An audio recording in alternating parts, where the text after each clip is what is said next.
Archaeology is about handling the materials, so here's an alternative archaeology video for you. It's also a big Clive tribute, and I have to say that because, well, first of all, it's true, this is a big Clive tribute, but secondly, I'm also using his probably copyrighted trademark image, avatar image, constantly during this video, as you can see here. So I have to say it's a tribute because I hope Big Clive will not sue me. So what is this video about?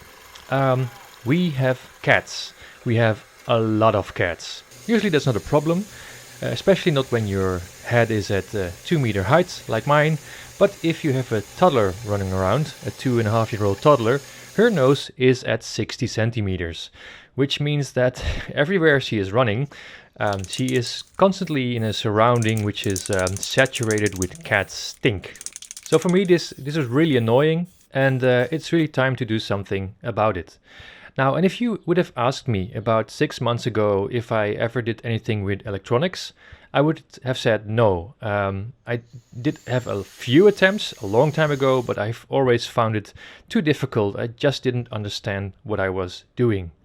Until Big Clive came along, and I watched many of his videos, mainly just for entertainment. For those who don't know, Big Clive is a vlogger who makes, I think, daily videos about electronics, usually very cheap Poundland electronics, which he takes apart and then explains how they work. Now, I didn't understand anything of these videos. It's always too technical for me. But something happened. Watching these videos over and over and over again as entertainment, I suddenly sort of became less afraid of thinking about and working with electronics.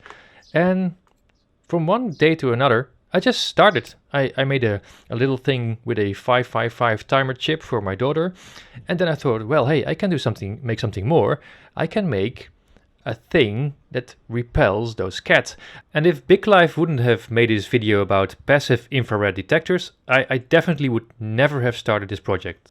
So here it is, as an archaeological experiment, a new way to learn to relate to new materials, I'm building the Big Clive cat repellent device. And as you can see here in the video, I've been using a standard transistor, and this will become very important later in this video. Here I'm connecting a 5-volt water pump because I essentially like cats. I don't want it to be dangerous for them when I make a device like this. I don't want to kill them. I just want them to stop them pissing against my door.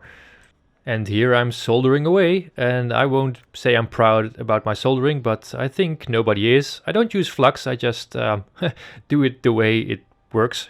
Sometimes it works, sometimes it doesn't. And here you have a nice moment where you find me gluing myself stuck to my tube of CS glue, which is really amusing. It was really stuck. It was a bit of an old tube. It leaked a lot, but I finally got loose. So here's the box. I take the box and I glue it with CS glue back on the back side of the Big Clive, and here I install the passive infrared sensor. Ja. And then it's time for a first live test with a substitute cat, because we couldn't get a real cat to volunteer. Hij doet het nog niet. Wat zou er mis zijn? I don't think any cat is going to be convinced by this massive splash of water. But apparently I've learned enough already to understand that I shouldn't have used a standard transistor. I should have used this one, which is rated for a lot higher amperage. And yes, it's working, and this is something cats will definitely notice. But then there was another problem, which, silly enough, took me quite a long time to figure out. As you can see here, the pump was now spraying continuously, ignoring the input of the infrared sensor. In most standard transistors, the pins are always in the same order, with the base pin in the middle. But in this transistor, they are different, so I'd soldered the wrong pins to the wrong contacts. With this problem solved, we are now ready for a new live test.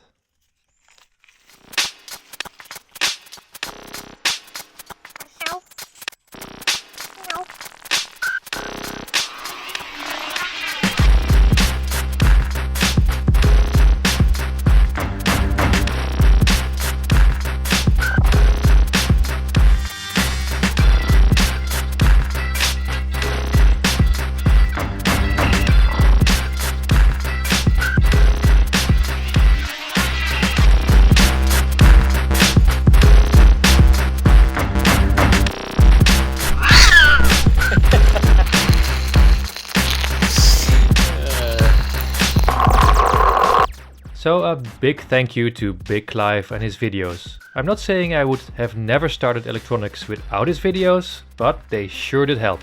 And perhaps this video inspired you too.